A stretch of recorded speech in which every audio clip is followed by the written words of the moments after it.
Oi, gente. Eu demorei um pouco aqui, mas eu cheguei. Eu resolvi passar dessa barreira que está sendo a minha vida no momento. Quero pedir para que vocês não percebam esses barulhos externos, porque eu tô na minha sala, tô tentando gravar durante o dia, que não é de costume, porque eu prefiro a iluminação do dia. Tô de frente para uma janela. E hoje eu senti em gravar, tá? Eu já tô adiando muito tempo essa minha conversa com o pessoal aqui do YouTube, por mais que vocês já saibam que tem acontecido. Para quem não sabe, tem um vídeo anterior que foi antes desse, né? Que eu coloquei, enfim, o ocorrido que a minha vida trouxe de surpresa. Eu tô há vários dias tentando fazer esse vídeo, tô tentando não só tomar coragem, mas também ter ânimo pra eu começar a falar sobre isso. Enfim, gente, quem me conhece sabe que eu trabalho em navio, né? Vocês sabem aqui pelo YouTube, vocês me acompanham por isso. Ficava 7 meses dentro de um navio, voltava, ficava uns 4 meses, 5 meses em casa, 3 meses em casa. E, por fim, eu sou filha única, tenho a minha mãe,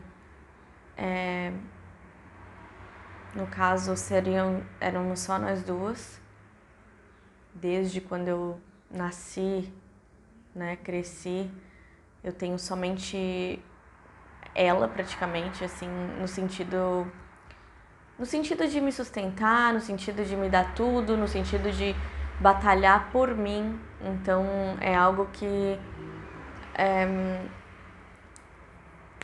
a gente se tornou muito, muito, muito, muito mais do que mãe e filha pelo fato dessa nossa relação de ser somente nós duas. E eu tô pensando no que falar porque eu não decorei esse vídeo, eu não fiz roteiro, eu tô tentando colocar os pontos aqui, o que vem do meu coração. Então, eu e minha mãe, a gente sempre foi muito unida, pelo fato de eu ter crescido sem o meu pai, pelo fato da minha mãe ter feito o tratamento pra me ter, né? Ela não podia ter filhos, ela não conseguiu engravidar, então ela teve que fazer um tratamento pra poder realizar esse sonho, que era um sonho de ter um filho. Para quem não sabe da minha história e para quem não sabe o que aconteceu com a minha mãe, ela já teve um infarto do miocárdio quando ela tinha 27 anos, tá? Então o perfil da minha mãe, por ser uma mulher tão jovem, ter um infarto do miocárdio em 91, eu tinha apenas 6 meses de idade, eu tinha nascido e logo após ela teve esse infarto do miocárdio, que foi um infarto muito diferente na medicina cardiológica aqui do Brasil. Para quem não sabe, a minha mãe foi estudada no INCOR por 6 meses, porque ninguém sabia o motivo no qual uma pessoa de 27 anos veio a infartar daquele gênero. Não foi apenas um simples infarto, foi um infarto bem forte que já necrosou uma parte do coração dela, que, se não me engano, no início foram 30%. Daquele início do primeiro infarto miocárdio, ela só tinha 80%. E a minha mãe, ela foi estudada no INCOR por 6 meses pelos melhores médicos do Brasil. Ela, inclusive, o caso dela saiu numa revista do INCOR, que fala sobre cardiologia, né? Saiu numa revista que apenas era um caso desse encontrado no Brasil e 2 no exterior. E a minha mãe era o único caso do Brasil, ou 2 no Brasil e 1 no exterior. Ela foi o único caso aqui que teve esse tipo de perfil de uma pessoa que infartou aos 27 anos, sem motivo aparentes. Então ela foi estudada e chegaram à conclusão que teve as veias muito não tão desenvolvidas ao tamanho do corpo dela. Então ela cresceu, a minha mãe, ela, né, cresceu assim de idade e também de proporção, e as veias dela continuaram fininhas. Então parece que foi isso que gerou essa questão do entupimento de veias, de infarto do miocárdio. E a minha mãe teve que fazer várias angioplastias e vários cateterismos, tanto né, por cima quanto pela virilha. E eu cresci a minha vida inteira com esses episódios de que minha mãe vinha e voltava do hospital. Ela vivia no hospital, assim, não para ficar internada, mas vira e mexe ela tinha algum problema, tinha falta de ar, ela tinha um princípio de infarto, ela foi fazer cateterismo, ela voltou. Então eu cresci ouvindo que a minha mãe poderia falecer a qualquer momento, né? Até porque o coração dela foi necrosando ao longo do tempo.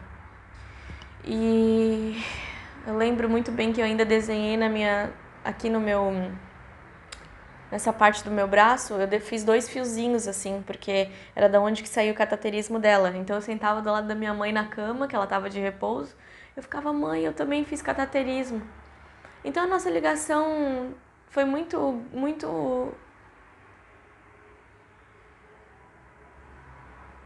forte, desde quando eu era pequena. Eu lembro que várias vezes as pessoas à nossa volta queriam me adotar, queria, enfim, pedir pra ficar comigo, porque todo mundo achava que a minha mãe poderia vir a falecer. Então eu cresci com isso na minha cabeça, meio que velando a minha mãe todos os dias. Pra vocês terem noção, a minha cabeça tava tão, assim, com medo de perder minha mãe. Eu tinha medo de amanhecer e ela tá morta.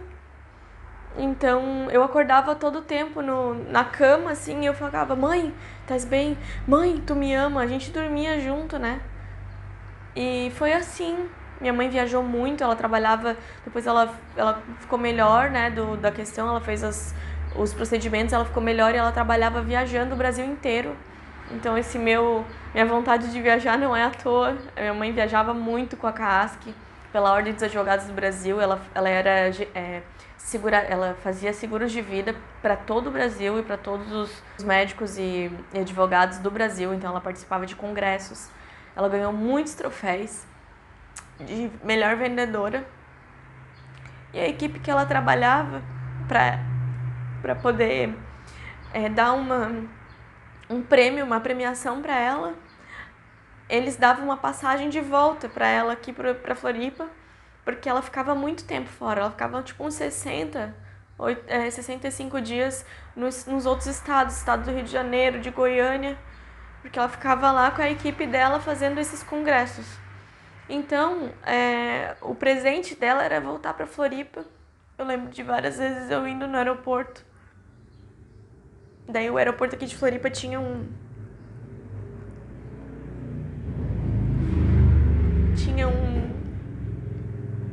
como se diz, um roof, assim, tipo uma laje, e a gente conseguia olhar as pessoas que saíam do avião. E eu lembro que eu bem pequenininha, eu lembro de cenas, né, porque eu não lembro muito, mas eu bem pequenininha me apoiei assim e vi minha mãe chegando com uma camisa que ela tinha, que eu gostava bastante, e que era uma camisa bem famosa que ela vivia vestindo. Então a vida da minha mãe foi bem assim, ela aproveitou bastante, ela viajou bastante, ela me deixava pra me dar as coisas. Então a minha infância foi praticamente sem a minha mãe, até que ela não conseguia, ela não tinha mais estrutura de viajar e de pegar a pasta dela pra fazer seguros de vida, né? Bater de porta em porta, porque pra quem vende seguro sabe que você bate de porta em porta pra vender esse seguro.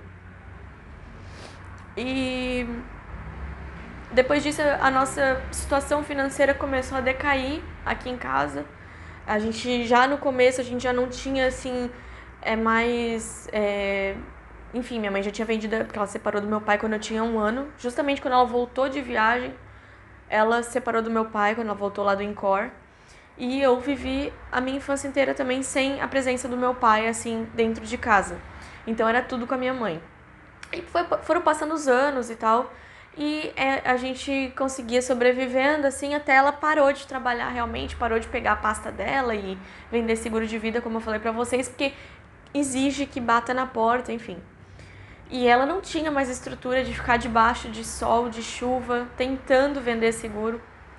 pessoal da empresa dela, ela mudou de empresa naquela época, ela saiu da corretora da Caasc e foi trabalhar em outra corretora que nos ajudou muito, até hoje nos ajuda, né? Então também agradeço a eles, porque toda a parte ali que ela parou de trabalhar, eles foram muito solícitos, eles que nos ajudaram. A gente mora, para quem não sabe, a gente mora no apartamento deles, do dono, né, que é de favor praticamente, ele cobra um valor muito simbólico do aluguel, cobrava para minha mãe.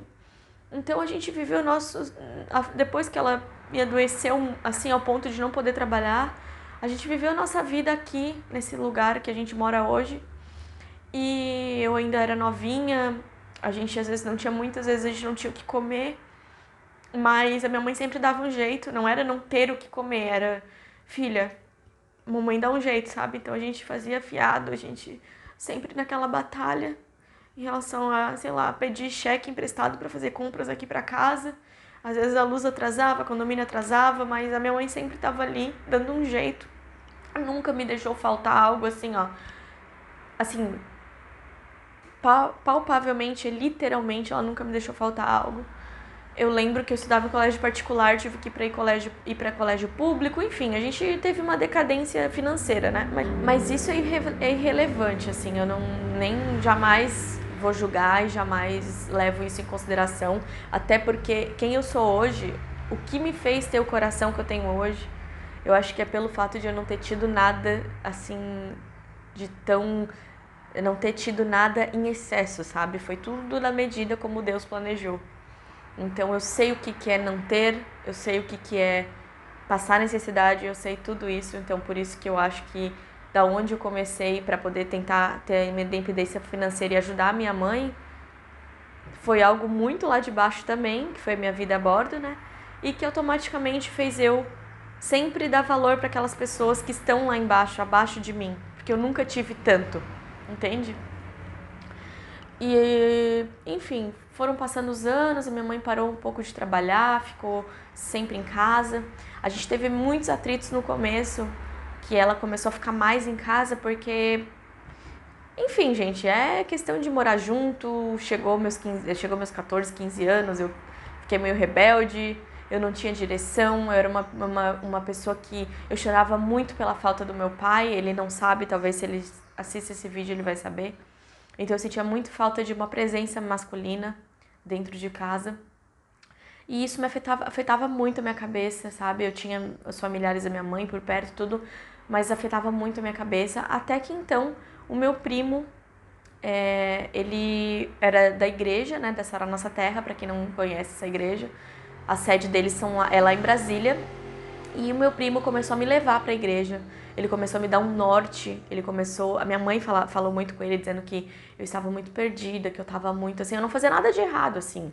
Eu só estava muito perdida. Eu ia muito na minha infância para Lages, que é onde que meu avô morava e minhas primas moravam, e a minha vida era muito em Lages, né? Tipo, toda essa parte assim de adolescência, de encontrar um guri que tu gostasse, se relacionar, ter menininho que você gosta e tudo mais, era em Lages. Então aqui eu não me sentia assim completa. Eu queria estar sempre viajando para lá.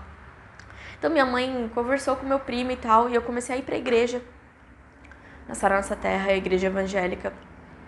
Comecei a frequentar a igreja desde os meus 14 anos. E ali com certeza foi assim o início de tudo, foi o início de uma esperança à frente, o início de uma esperança de que minha mãe melhoraria, o início de uma esperança de que eu tenho o que fazer nessa terra, né? Porque a gente se confunde muitas vezes, a nossa cabeça é cheio de problemas, cheio de, sabe? A gente acha que tudo é injusto, ainda mais na adolescência. E eu sentia que ali eu tinha um propósito de vida, que é o que muita gente hoje não tem. Sente que não tem, né? Mas tem. Então ali era um propósito da minha vida, eu encontrei Jesus, eu comecei a ouvir a palavra de Jesus, eu comecei a ouvir a palavra de Deus, eu comecei a seguir os mandamentos dele. Eu tive um encontro com Deus, então eu fui para um retiro, tive esse momento com o Senhor.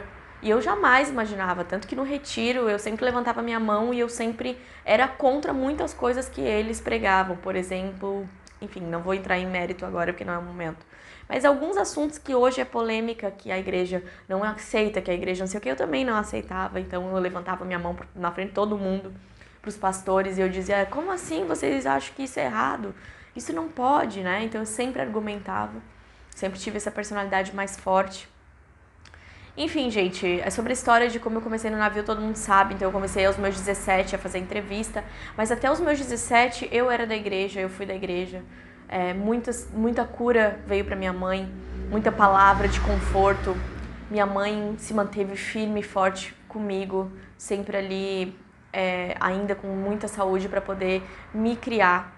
Para quem não sabe, aos meus 14 anos, a minha mãe quase me emancipou. A gente ia ao cartório e à justiça para eu receber a emancipação, que a emancipação quer dizer que você deixa um de menor virar de maior, para que caso acontecesse alguma coisa com a minha mãe, eu não tivesse que ir para, vamos supor, para alguém que não fosse cuidar de mim direito, né? Então a minha mãe queria que fosse alguém que eu escolhesse ficar, tipo a minha madrinha ou alguém diferente que eu escolhesse ficar e não do que a justiça determinasse. Então foi a esse nível que eu tive a vida, a minha infância, os meus medos, as minhas angústias foram todas em cima de que minha mãe pudesse falecer a qualquer momento. Então quando eu entrei na igreja foi uma ruptura disso. Deus me deu esperança de que Ele poderia restituir a saúde da minha mãe e restituiu, Ele deixou ela viver até agora. Enfim, gente, desde os meus 15 até hoje foram 15 anos. Ele adicionou, é literalmente isso. Hoje eu tô com 29, quase 30. E praticamente foi isso, sabe? Numa passagem da Bíblia que diz que eu adicionarei, Deus, né? Uma pessoa estava prestes a morrer, eu não lembro quem foi que ele estava prestes a morrer. E Deus fala, eu adicionarei 15 anos da sua vida, à sua vida. Eu acho que foi praticamente isso. Meu Deus levantou e disse que adicionaria 15 anos literalmente na vida da minha mãe para ela ficar ao meu lado e para ela me cuidar e para ela me ver já dona de si, independente financeiramente, com os meus sentimentos não tão aflorados como eram quando eu tinha 15 anos, assim, né, ainda.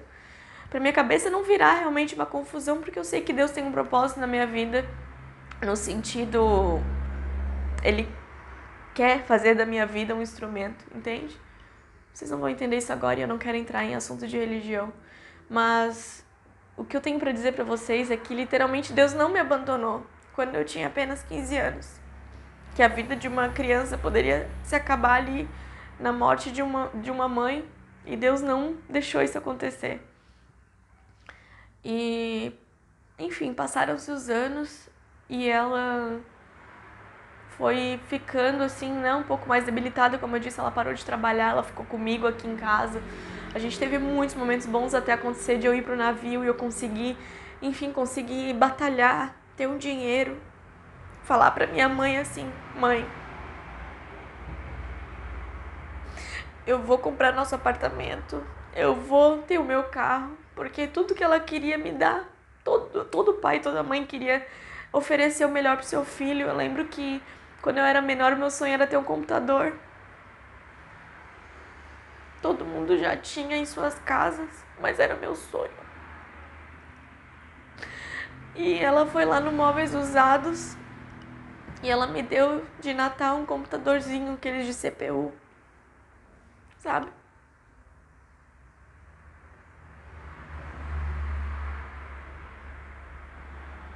Então sempre ela queria ir atrás das coisas pra mim, mesmo debilitada.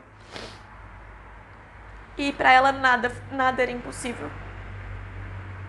Nada. Tudo era possível. E isso foi com que eu cresci. Foi o estímulo da minha mãe que me fez vencer, sabe? De uma pessoa que praticamente não tinha nada e hoje, graças a Deus, eu tenho minha independência financeira. Claro que muito foi da minha batalha de trabalhar, de não desistir, enfim.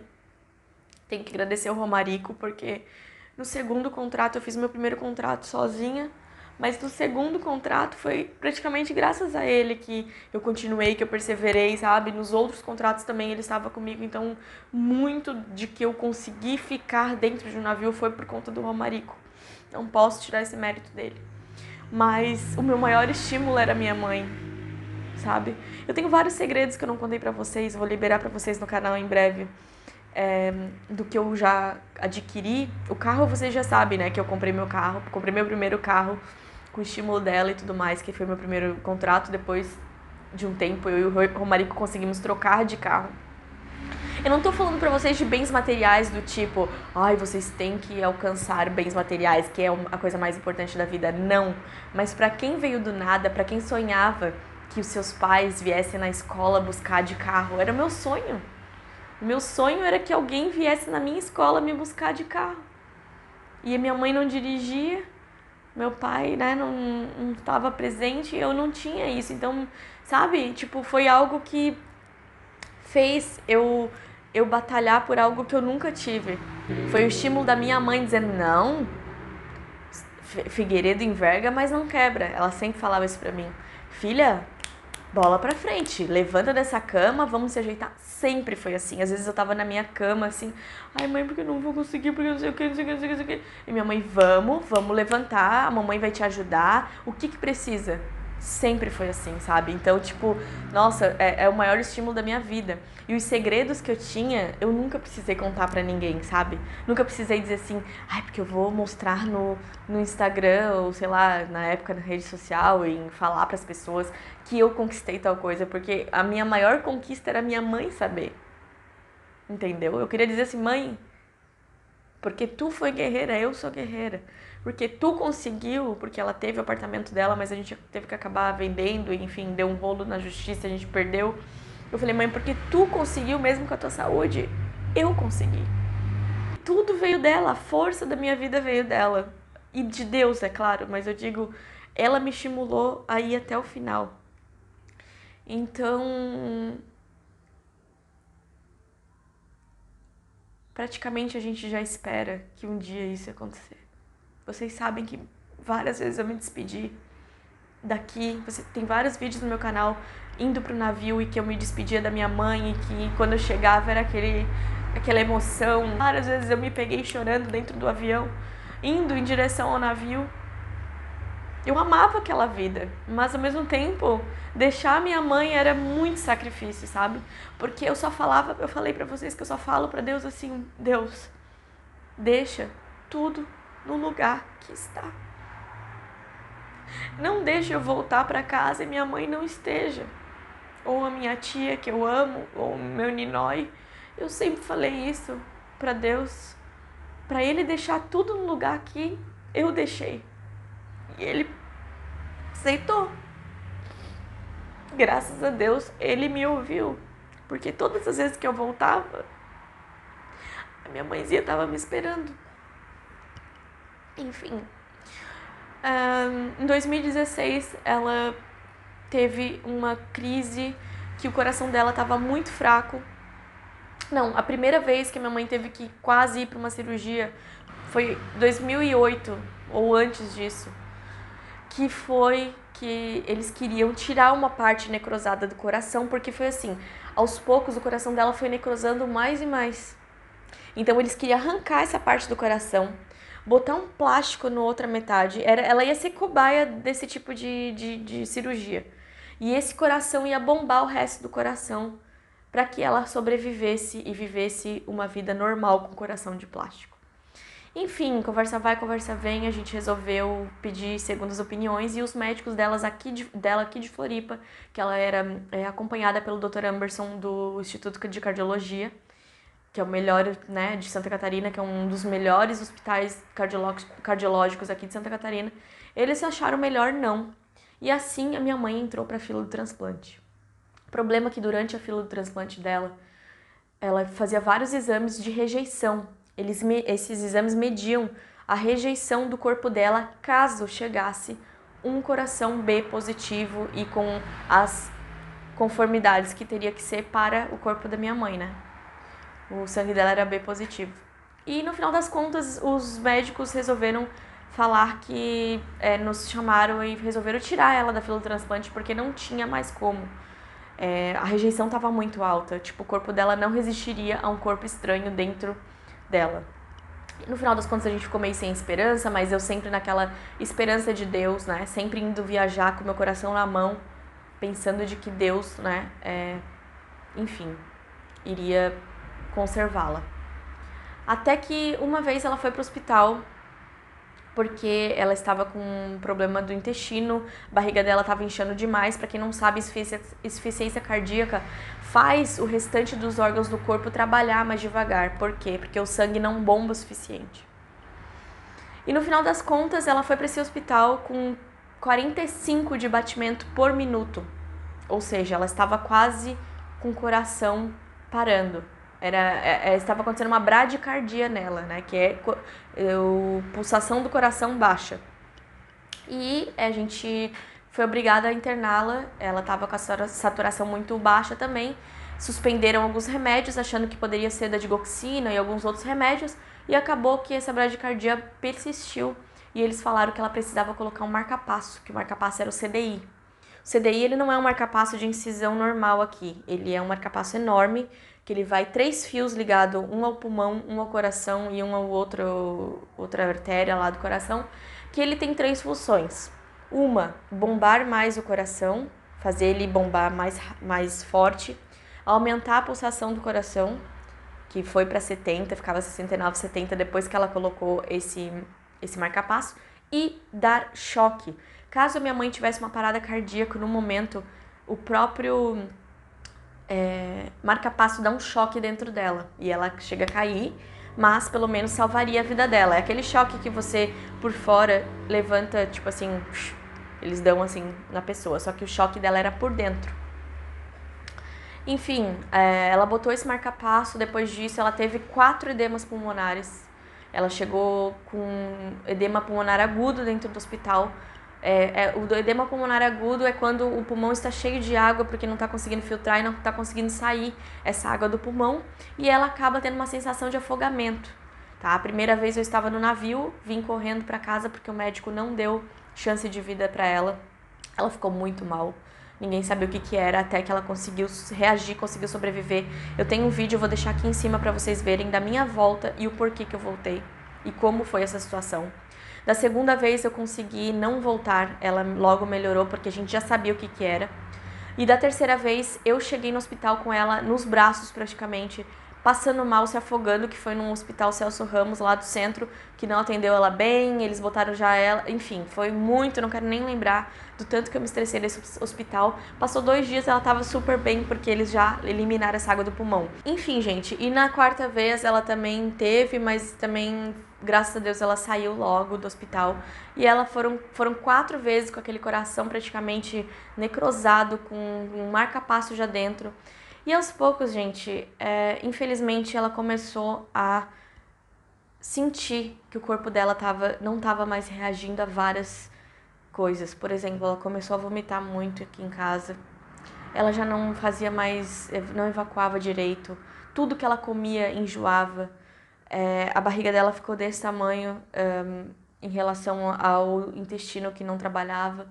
Tudo que ela comia inchava, e a gente não sabia o que era, a gente achava que era do estômago, a gente comprava Lasix, a gente comprava Engov, a gente comprava tudo que tu imagina para poder melhorar esse sistema digestivo, respiração, porque ela tinha muita falta de ar, mas ninguém sabia o que estava acontecendo. Só que o médico já tinha falado pra gente que a tendência de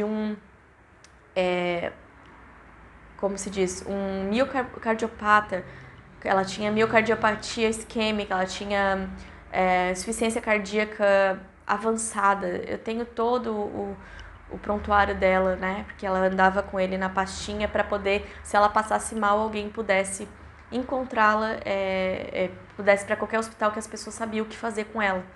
Então, infelizmente, a minha mãe já vinha com um quadro de piora, mas como ela estava bem aparentemente, a gente não queria ver que era da insuficiência cardíaca, e cada vez ela estava ficando um pouquinho mais debilitada. Chegou ao ponto da minha mãe não sair mais de dentro do quarto, nesses últimos 8 meses que eu fiquei. Graças a Deus, Deus me deu essa oportunidade de aproveitar com a minha mãe esses 8 meses. Eu saí do navio em março, eu fiquei com ela até outubro praticamente. A gente aproveitou muito, a gente assistiu muito filme, a gente assistiu Emily in Paris juntas, maratonamos. A gente comeu canapés juntas, porque eu fiz vários canapézinhos, guacamole, a gente sentava ali na minha cama e a gente comia. Eu tomava meu vinho, ela tomava um refrigerante de Schweppes Lemon que ela amava. Então, era algo que já vinha acontecendo. Eu lembro que a gente foi... para ela sair de casa, era um trabalho já, ela já não queria mais sair. Para subir as escadas era muito cansativo, a gente mora no quarto andar, não tem elevador. Então, eu comecei a ver que a minha mãe começou a ficar debilitada aos poucos.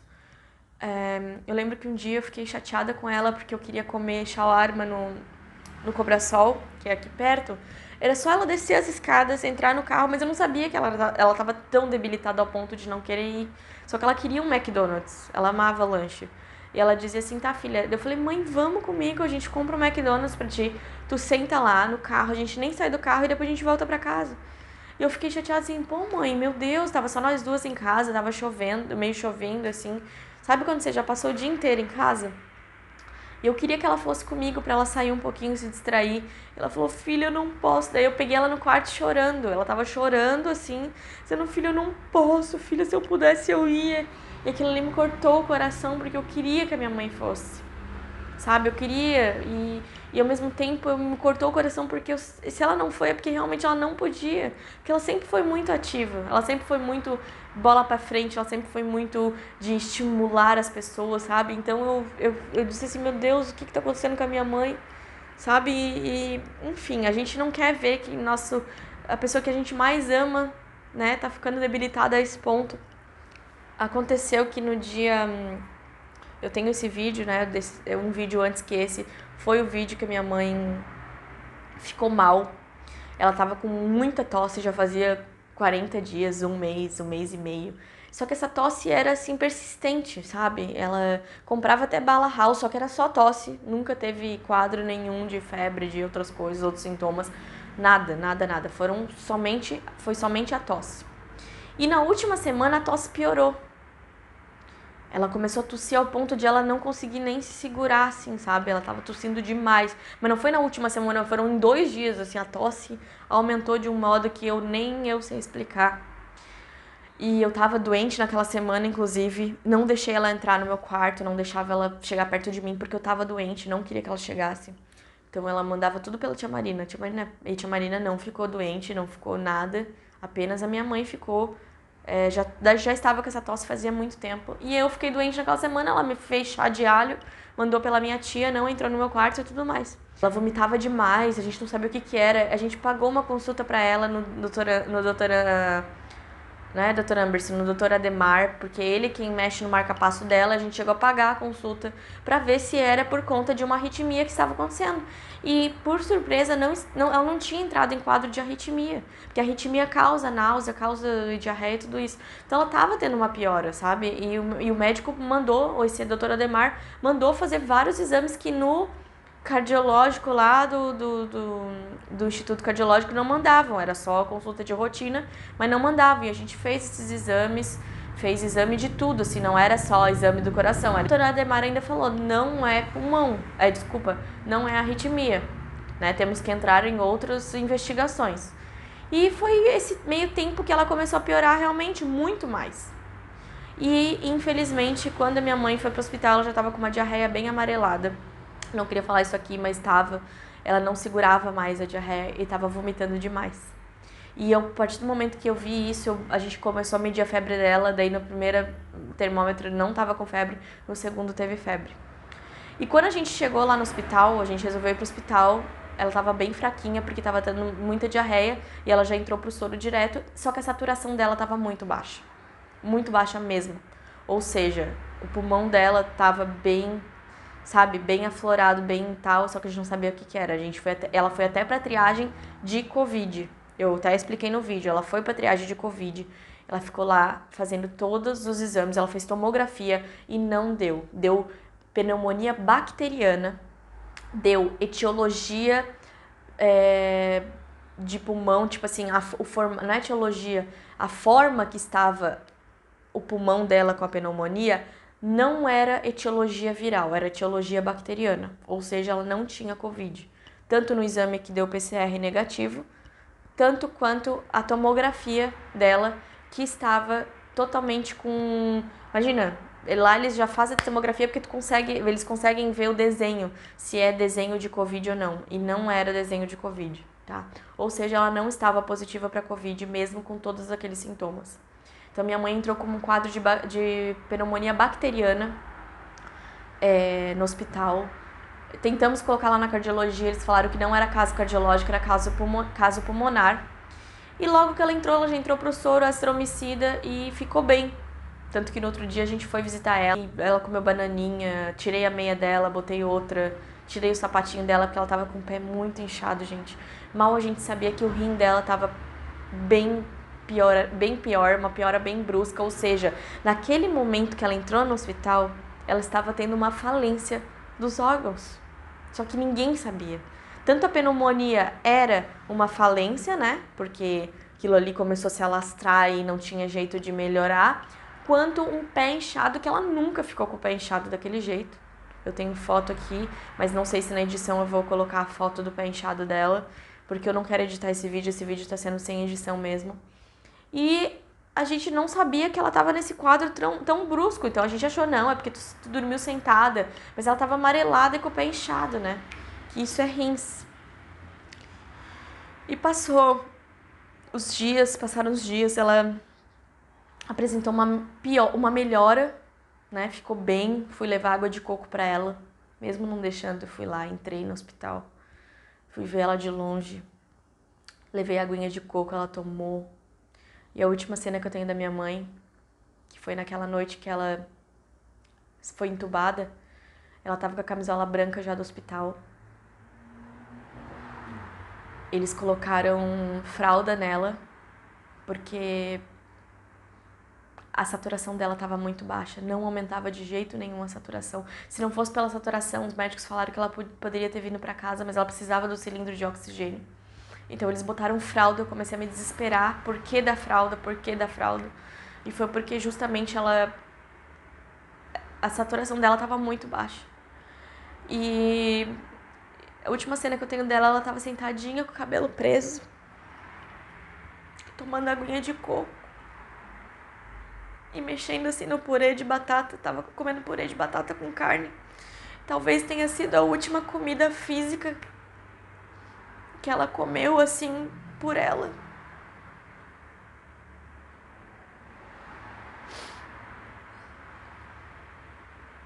Enfim. E eu vi ela sentadinha. Eu ainda falei, mãe, eu vou, tá? Porque a enfermeira tava na porta dizendo que a gente não podia estar lá. Tava eu e minha tia. E eu falei, calma, eu só vim entregar a roupa pra minha mãe. Eu tava assim, ó, desesperada, só queria ver minha mãe, sabe? E daí a enfermeira, não, mas vocês têm que sair. Eu falei, tá. Eu falei, mãe, eu vou, tá? E daí ela pegou e fez assim, ó. Tá. E continuou mexendo no purê de batata. Eu senti que ela não queria olhar nos meus olhos. Ela não queria me encarar. Porque quando ela saiu da triagem de Covid, que ela já tava bem pra ir pro quarto, ela não foi direto pra UTI, ela chorava muito. E a gente se olhava assim, ó. Ela sentadinha na cadeira de roda, ela já tava na cadeira de roda, gente, de tão fraca. Ela sentadinha na cadeira de roda, ela olhava pra mim, com máscara assim, e ela chorava. Só que ela já tremia a cabeça, sabe? Isso fala que é até confusão mental, né? Ela tava tipo assim, os princípios que antecedem, o que antecede uma pessoa falecer, antes do momento do falecimento, acontece, eu li confusão mental, falta de ar. Eu acho que o corpo dela não tava mais existindo.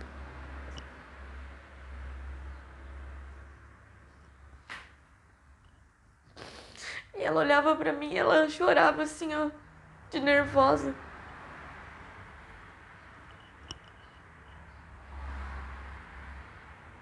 E eu chorava também, mas eu virei meu rosto e eu fui andar. Eu tinha que fazer a internação dela. Toda vez que eu fazia a internação da minha mãe, eu olhava para aquele prontuário, né? E eu pensava, será que vou pegar ela de volta? Tipo, não vou pegar um atestado de óbito? Eu sempre pensei nisso. Da outra vez também. E acabou que ela foi internada ali, daí aquele momento que eu vi ela pela última vez foi que antecedeu a falta de ar dela, que ela teve que ser entubada. E naquele mesmo dia que eu vi ela pela última vez, que eu me dei uma louca, eu tava fazendo uma entrevista de trabalho.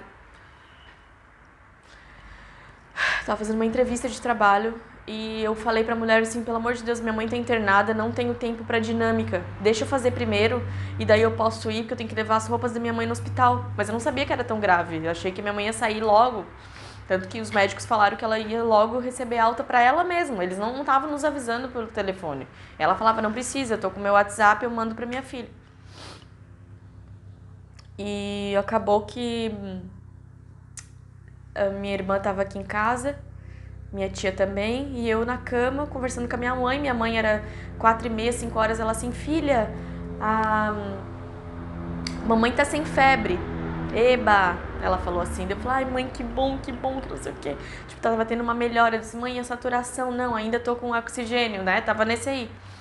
De repente, 7h da noite, eu recebo essa mensagem, vou botar aqui pra vocês, que dizia, Van, filha, liga pro terceiro andar, que a mamãe tá passando mal.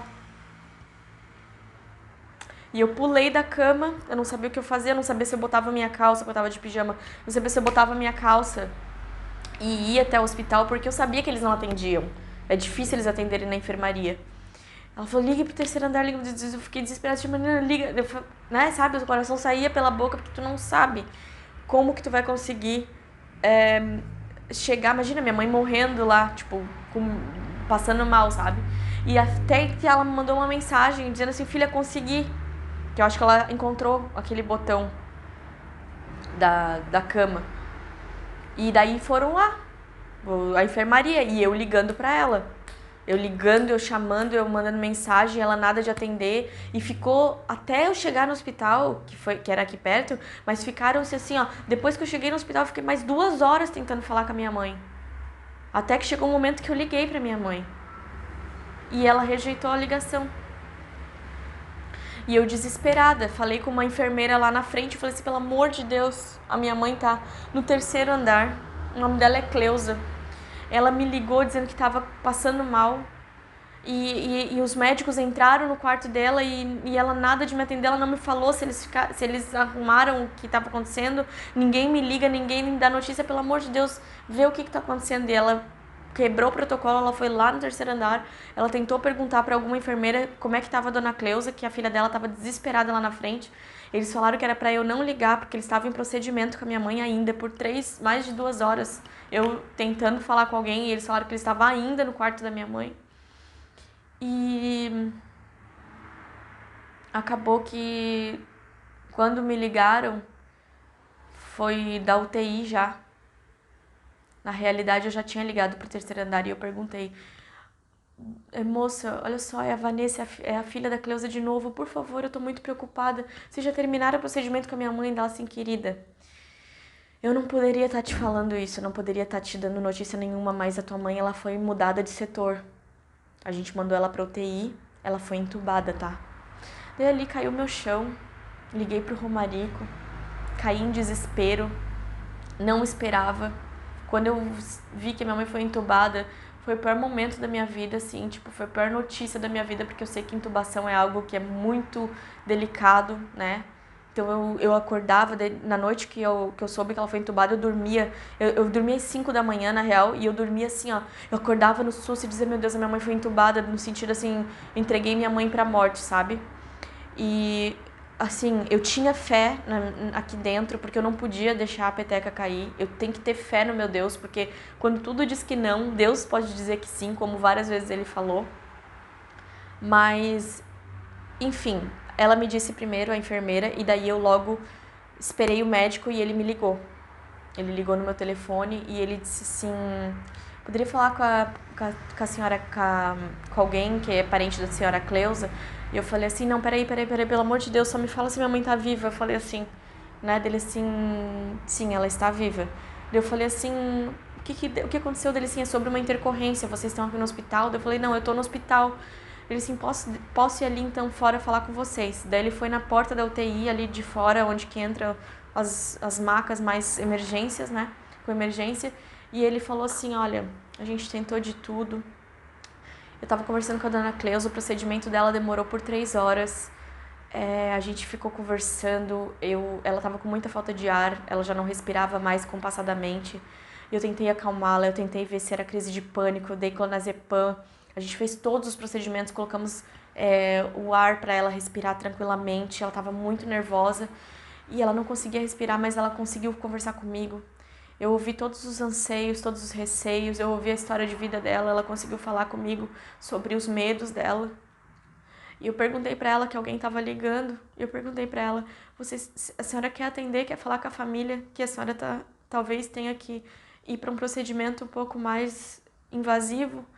E ela falou, não, eu não quero.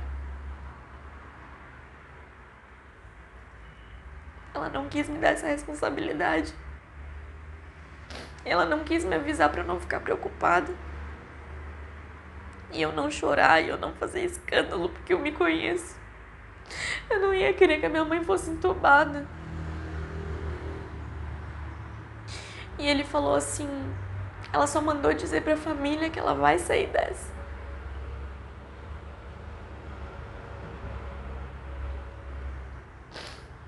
E essa foi a última coisa que a minha mãe falou pra gente.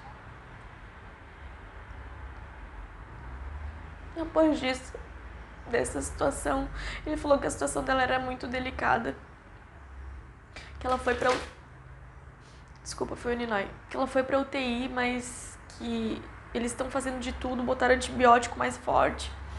Que ela, né, tá sendo acompanhada e tudo mais, e que a situação dela é muito delicada pelo problema de coração. Que ela tem essa porcentagem baixa. E no final das contas eu entrei em desespero. No outro dia da intubação, eu tava na casa do meu pai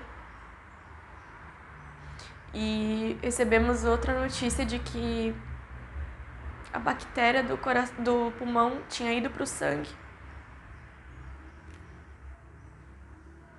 E poderia dar uma infecção generalizada nela, que era pra gente ficar preparado. Que eles colocaram mais forte a medicação e que eles estavam tentando combater isso. Daí eu olhei no site, assim, sepse, o que quer dizer pode ser contornada, e tava escrito que poderia, então eu acreditava ainda. Eu tava ali no meu Deus, sabe? Eu tava louvando, eu tava muito mal, fiquei em choque nesse dia, fiquei tipo 1 hora sentada no chão, sem voz, sem conseguir falar. Meu pai me acudindo, minha irmã me acudindo, a minha tia começou a ficar desesperada, porque infecção generalizada, todo mundo sabe qual que vai ser o desfecho. Enfim, gente, foi passando os dias, ela ficou mais 2 dias entubada, até o dia 26. Eles falaram da piora dela no dia 26, que ela piorou bruscamente, que o sangue dela já não coagulava, que os rins dela tiveram piora brusca, que a pressão dela estava muito baixa, que eles deram mais coisa para aumentar a pressão. Não estava reagindo.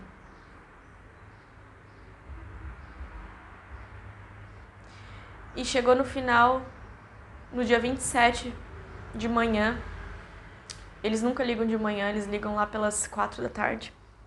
E no dia 27, eu já não estava querendo atender o telefonema. Então toda vez que ligavam, que eu sabia que era o boletim, né, do dia, eu mandava pra minha irmã atender. Eu não queria ficar perto do meu celular, eu tava totalmente assim, eu e Deus, mandando um pensamento positivo, orando, com fé, porque a última coisa que eu perdi foi a fé. E naquele dia eu atendi. E era uma médica falando assim: olá, tudo bem? Vocês que são os parentes da dona Cleusa, certo? Queria falar com alguém que fosse próximo dela e tudo mais. Eu falei: eu sou a filha. Ela assim: eu queria informar hoje que o boletim da dona Cleusa não anda muito bem.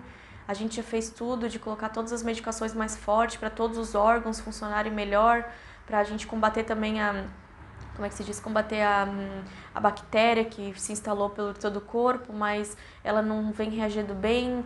Essa noite teve uma piora muito brusca e pelo que a gente está fazendo de exames nessa manhã, ela está muito assim debilitada. A gente queria pedir para os familiares virem no hospital, porque a dona Cleusa pode vir a falecer nas próximas horas. E a gente precisa da família aqui pra gente conversar. E eu recebi a pior notícia que eu poderia receber.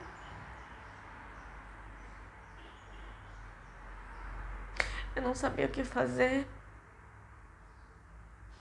Isso, ela me ligou 9h30 da manhã. Eu só consegui sair de casa às 11h30 mais ou menos. Porque eu não consegui. Daí começou a chegar todo mundo aqui em casa, que todo mundo já sabia. E a mulher do meu pai também me ajudando, tudo. E ela disse: vamos escolher uma roupa pra tua mãe.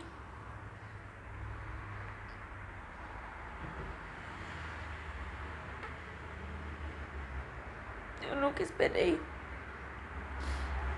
ter que escolher uma roupa pra minha mãe.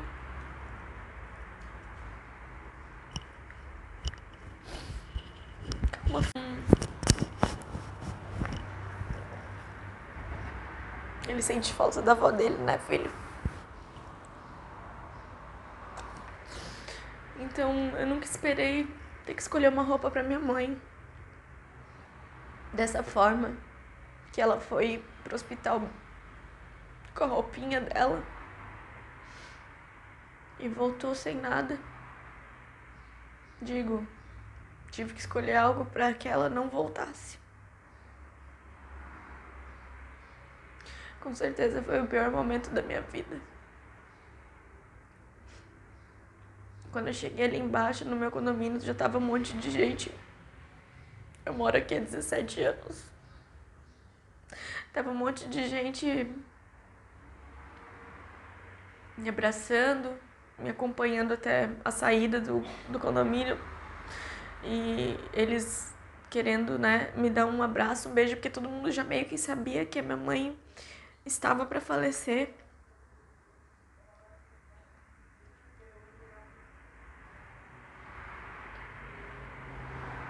E quando eu cheguei no hospital,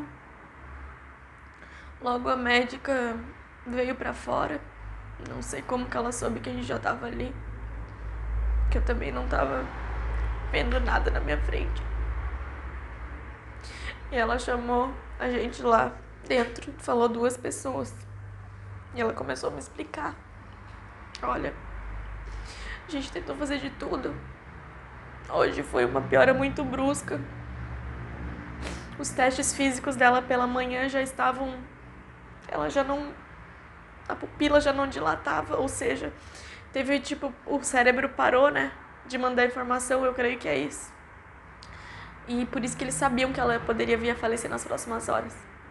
E dela disse assim... E ela faleceu às 11h30. 11h29. E ali acabou a minha esperança.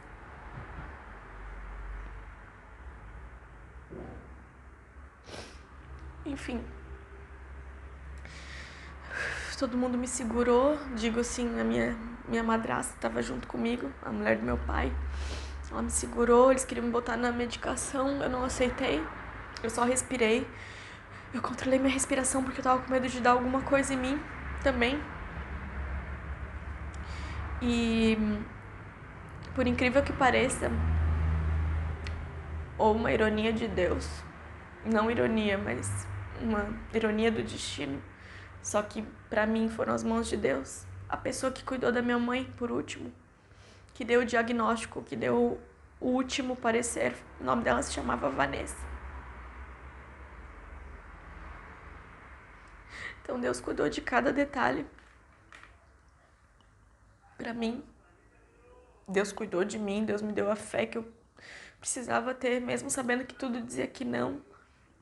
Eu sabia que se Deus permitisse, ela ia sair dessa. Mas ela estava muito debilitada. E no final das contas, aconteceu o pior. Naquele dia eu tive uma paz que eu não imaginava que eu ia ter. Depois que eu saí da notícia, que o choque meio que passa assim. Eu tava muito tranquila. Eu tava serena, sabe? Daí começou um monte de gente me mandar mensagem e tal. Daí chegou a hora de ir ver as questões burocráticas, que é questão de, enfim, funeral e tudo mais. Daí eu comecei a cair a real mesmo. Comecei a sentir que eu não acreditava, que eu não acreditava. Comecei a andar com a ajuda das pessoas, sabe? As pessoas estavam me carregando, assim, pra que eu fosse lá, que eu tinha que passar cartão, fazer tudo. O Rico tava indo nas Filipinas. Estavam com muitas pessoas perto de mim, pessoas amigos delas, foram até o hospital. Até então a gente não sabia se ia ter velório ou não, porque por conta, né, do Covid, por ser problema respiratório, tipo assim, ela tava na UTI de pulmão, eles acharam melhor não fazer velório, aglomeração ou ter caixão aberto. Então foi assim que aconteceu. Eu não vi minha mãe depois, mas era algo que eu não queria ver. Prefiro lembrar ela como um anjo, sentada na cama, na beira da cama, de camisolinha branca. Porque ela foi meu anjo. E só quero agradecer a todas as mensagens que vocês mandaram aqui no meu Instagram, no Facebook. Eu precisava fazer esse vídeo. Ai, gente, desculpa, eu tô batendo no fio. Eu precisava fazer esse vídeo logo, porque eu preciso continuar meu YouTube, que é algo que me distrai. E eu amo fazer, eu amo o resultado final do YouTube. Eu ganho um dinheirinho com isso. E a partir de agora eu vou começar a fazer outros tipos de vídeos. Eu acho que muita gente ainda gosta de me seguir. E é isso, gente. Essa foi a história resumida. Quero agradecer a todos vocês. Quero falar pra vocês, creiam em Deus, independente de tudo. Deus fez com que essa passagem da minha mãe fosse tudo muito perfeito pra mim. Ela não sofreu, ou seja, ela faleceu já entubada, quando ela já ficou ruim, ela já foi entubada. Então isso me traz paz. Ela aceitou Jesus como Senhor e Salvador da vida dela, porque vocês sabem que a única maneira de você ser salvo é crendo que Jesus morreu por vocês. Jesus morreu por vocês. Então, se você crê que Jesus é o Filho de Deus e morreu pelos seus pecados, Ele é o caminho, Ele é a salvação. Então, eu dou glória a Deus que a minha mãe foi salva.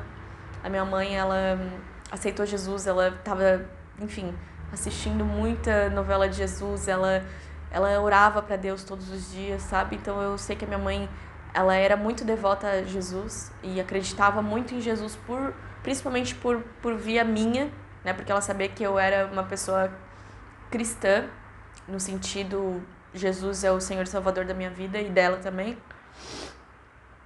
E eu quero falar pra vocês, se cuidem, não percam a fé, cuidando das pessoas que vocês mais amam. Depois que a pessoa se vai, que a pessoa que tu mais ama se vai, acontece arrependimentos, independente se você fez tudo pela pessoa. Sempre vai haver, por que eu não fiquei um pouco mais, por que eu não beijei um pouco mais, por que eu não abracei um pouco mais. Isso foi algo que foi muito forte pra mim. Não pelo navio, jamais. Eu não me arrependo de ter ido pro navio, porque ela queria que eu fosse. Ela, mesmo doente, ela nunca me segurou. Ou seja, ela não era egoísta, ela não queria impor algo na minha vida, ela sempre me quis livre, porque o amor é isso, o amor é deixar o outro livre. Certo? Então eu quero agradecer muito a vocês. Vocês são realmente luz da minha vida, no sentido assim, vocês me trazem, sabe? Quando tudo diz que não, assim, ó, eu boto um vídeo no YouTube, vem comentários gostosos, vem comentários de que eu ajudei de certa forma, vem comentários que me trazem motivação pra continuar aqui no YouTube. E eu sei que ela ia querer muito eu continuando nesse YouTube, porque ela amava os meus vídeos. E é isso, gente. Um beijo e até o próximo vídeo. Tchau! Fiz uma tatuagem aqui, ó, com a assinatura da minha mãe. Essa blusinha foi a minha mãe que me deu, por isso que eu tô vestindo ela hoje. E esse anel que eu postei no meu Instagram, mostrei pra vocês, que ela me deu no meu aniversário de 2018, que fala sobre... Aqui dentro tá gravado. Vou botar a foto, tá? Mas tá escrito hashtag, que ela sabe que tudo eu usava hashtag, porque é algo da internet, né? Amor Eterno, Vanessa. Cleusa Mãe, 4/11/2018. Então esse anel não é uma aliança minha do Romarico. É um anel, uma escrava que ela me deu em 2018, no meu aniversário. Enfim, é um amor nosso, né? E eu fiz essa tatuagem pra ela que eu já queria ter feito antes de acontecer tudo isso. E eu resolvi fazer, eu acho que foi 2-3 dias depois do acontecimento, porque eu botei tudo que eu não tinha de coragem pra fazer uma tatuagem, eu acabei fazendo. Porque a minha dor era muito maior no meu coração.